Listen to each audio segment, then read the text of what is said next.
Hello and welcome back to The History Freak. On today's video, I'm going to be doing a review of the 1995 series Pride and Prejudice. Now, if you haven't yet seen the series, I would advise you watch that first before this video, as there will be a lot of spoilers. Now, usually on this channel I do talk about real people from the past. Of course, Pride and Prejudice is fiction, but I do love a period drama, and I just really wanted to rewatch the series. Now, if you haven't done so already, now would be a perfect time to subscribe to this channel, and why not check out some of our other film and television reviews. Okay, let's crack on and talk all about Pride and Prejudice.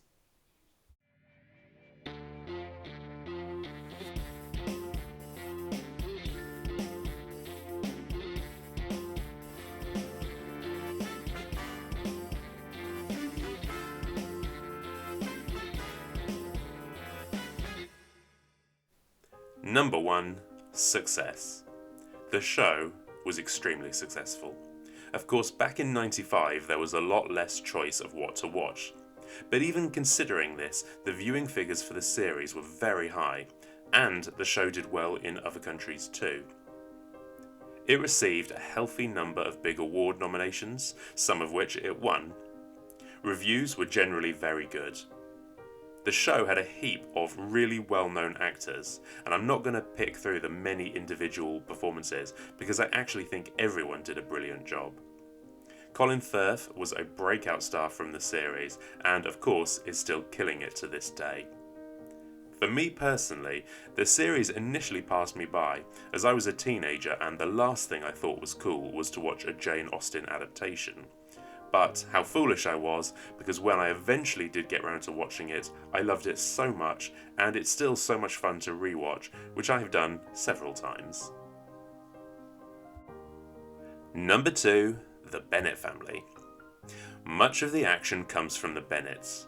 Elizabeth is of course our heroine, and I'll talk more about her soon, but we also get to enjoy lots of fun time with other characters in the family. We quickly feel at ease with this group of sisters, who are arguing about nonsense, as young sisters would. Each sister brings something to the table, but I do wish we had a little bit more development from Mary and Kitty, although of course I understand that the series is very faithful to the book, and therefore there is a limit of what can be done. Kitty, I feel, is a little bit like Lydia's shadow, although certainly she has some very amusing moments with her mother. But by the end of the series, I feel like she's been a little bit forgotten, while Mary also has some really fun moments, but tends to go silent for long gaps in between them. Just my opinion, but to me, the oldest sister Jane is the least relatable of the Bennets. She's just a bit too perfect, but very sweet, especially in her relationship with Elizabeth. You do get a sense of how much she wants her marriage, and her pairing with Mr. Bingley seems like a perfect fit for both of them. Youngest sister Lydia is at times lovable, but also a little annoying. She nearly loses her mind when she thinks she can't go to Brighton, as if that's the biggest problem a girl could face. But without doubt the character brings a lot to the show. Her attitude near the end of the series is a little hard to take.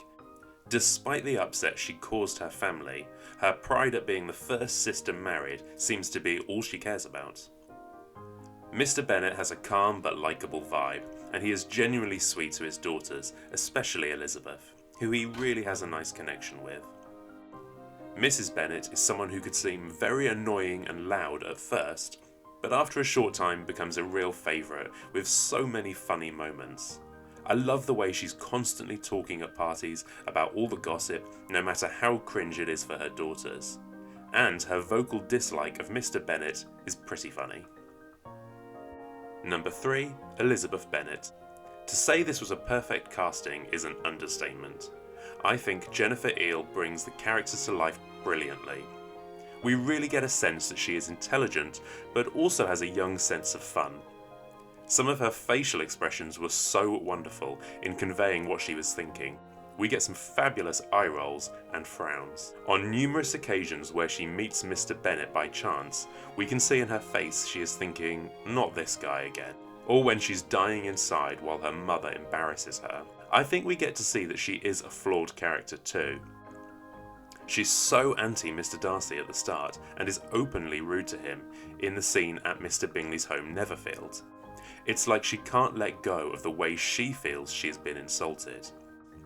But of course, it all comes good in the end, and both Elizabeth and Mr. Darcy are able to get on the same page and see that their love for each other is real. Although it's the perfect ending, I will always wonder what would have happened to Elizabeth next. Would she be content in marriage to Mr. Darcy? We'll never know, but I just love this portrayal, and whenever I think of this great character, I will always think of this version played by Jennifer. Number 4, Mr. Darcy. Mr. Darcy is such a fantastic character, and I can't really think of how he could have been better done for this portrayal. There is at times an unlikable stiffness to him, which makes him so intriguing. But as we learn more about him through the eyes of Elizabeth as the story twists and turns, we see him turn out a really good, fully formed character, who shows emotion in his own way. I feel that the show makes us like him more than we would from reading the novel. He really is the English gentleman in this series. One of the most famous scenes from the show is when he, after swimming, walks into Elizabeth dripping wet. At this point in the series, the relationship between the two characters is at a place neither seem able to understand. The awkwardness of both of them trying to behave correctly, while the added issues of previous quarrels and their feelings for each other make this a really fun and crazy scene to watch. Number 5. Lady Catherine de Bourgh's #1 fan. Just to be clear, I am not saying I am a fan of Lady Catherine de Bourgh, but I am in fact talking about one of my favourite characters from the show, which is Mr. Collins. It may seem like a random choice to talk about him, but to me he is a standout. The reason he is one of my favourites is because how brilliantly this unlikable character in the book is brought to life. On a first watch, I did not know what to make of him, but on a rewatch there's so much wonderful humour with this fantastic portrayal.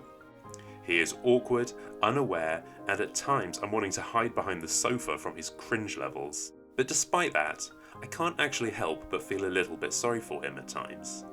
He's trying to do what he thinks is right in this tricky world, just like all the other characters, and he often gets it wrong. A memorable moment is when proposing to a horrified Elizabeth. He completely fails to read the room and thinks that Elizabeth is just playing hard to get. Even watching him in party scenes, messing up dancing or game of cards is such fun.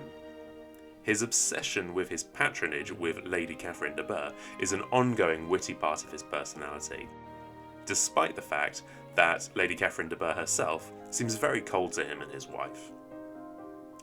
Talking of his marriage, on to my next point. Number 6, Charlotte's choice.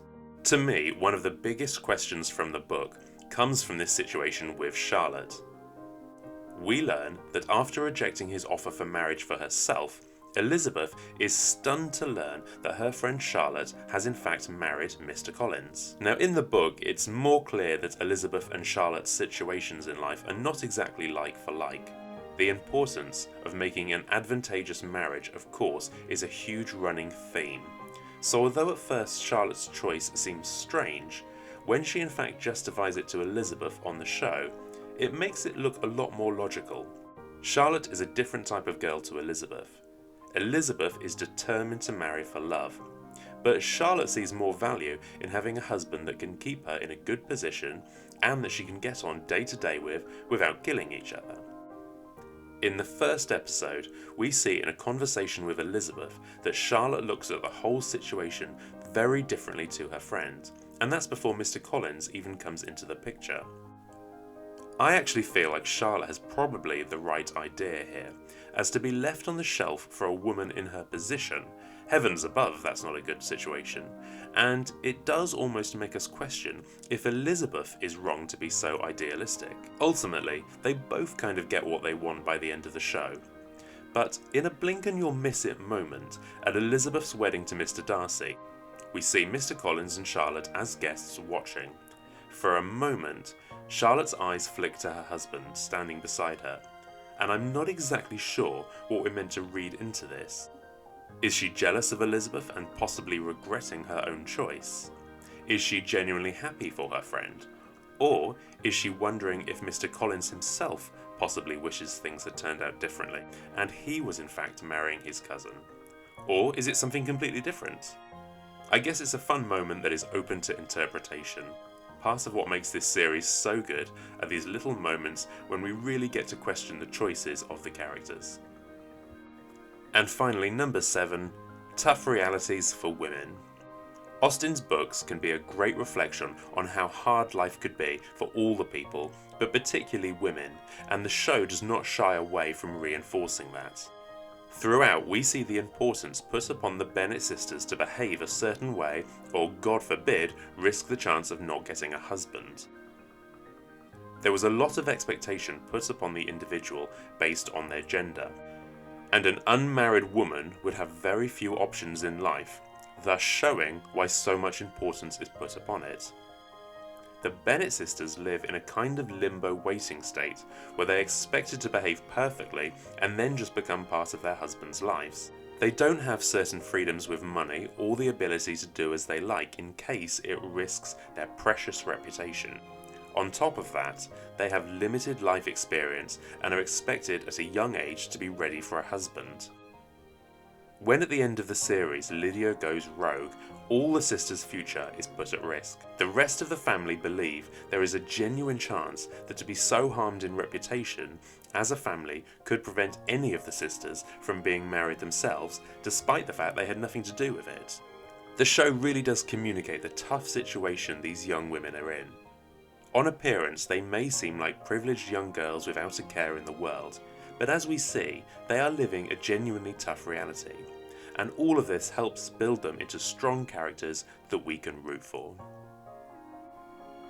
Well, I could talk about this series for so much longer, but I want to hand it over to you guys to tell me in the comments what your thoughts are about this series. I really hope you've enjoyed this video, and join us on this channel for more videos soon.